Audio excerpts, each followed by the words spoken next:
Olá pessoal, nós vamos gravar agora as orientações para o diário, tendo em vista que muitos alunos estão com dificuldades, estão perguntando no grupo, então resolvi gravar um videozinho para facilitar. Primeira orientação, óbvio, compre um caderno. Todo mundo já tem o seu caderno aí, e nesse caderno muitos costumam fazer umas capas coloridas, bonitas, e isso é um opcional para vocês. Vale mais o conteúdo do que a forma, claro. Depois de comprar o caderno, vocês vão ter então os dados de identificação. Aqui também, vários alunos colocam muitos dados de identificação, mas o que é o principal para facilitar a visita do supervisor de vocês de estágio? Nos dados de identificação, coloquem ali quem é o professor estagiário, o nome de vocês, a escola onde vocês estão fazendo estágio, a série e a turma, porque os professores supervisores vão ter que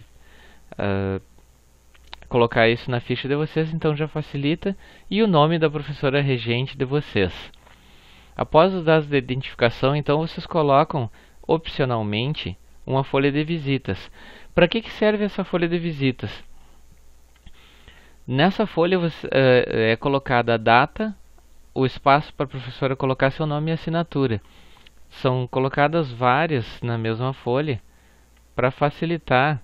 Quando o professor supervisor de estágio chega para visitar vocês, ele sabe até onde o diário já foi revisado. Como eu disse, essa folha de visitas é opcional. Vocês podem colocar ou não no diário de vocês. Quem gostar da ideia e não colocou, não precisa arrancar todas as páginas do diário e fazer tudo de novo. Pode pôr na capa do diário uma folha de visitas para os professores, ou usar a folha de visitas da agenda de vocês que vocês receberam na primeira reunião do estágio.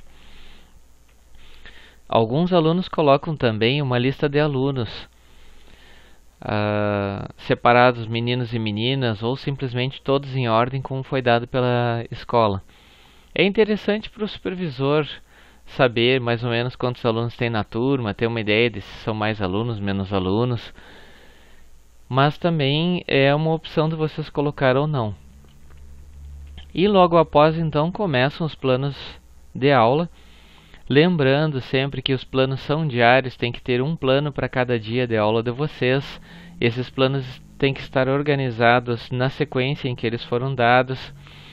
Tem que ser planos completos, não vale plano pela metade. E eles têm que ser feitos no formato ensinado nas didáticas. Qual foi esse formato ensinado nas didáticas?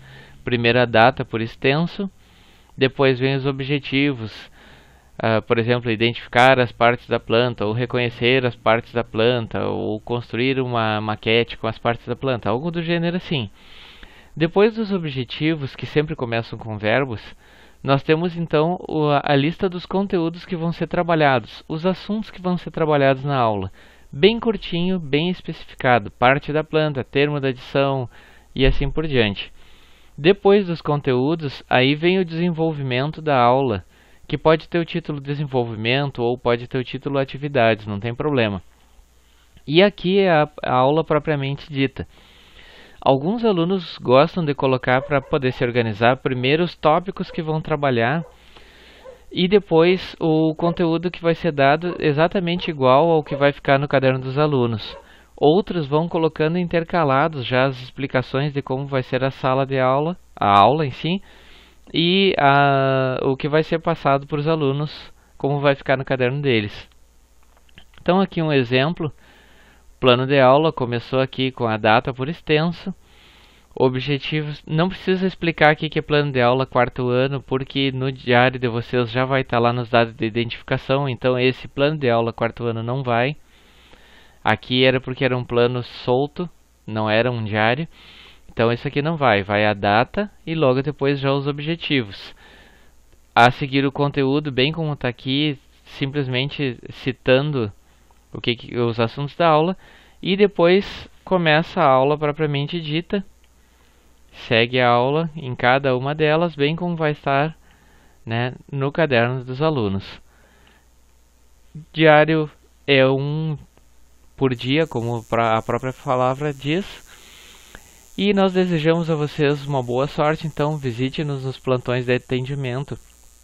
Vocês podem ligar para a escola ou falar com a professora Renata ver que dias e que horários os professores vão estar aí disponíveis para atender vocês. Aguardamos vocês lá e qualquer dúvida, falem conosco. Boa sorte para todos!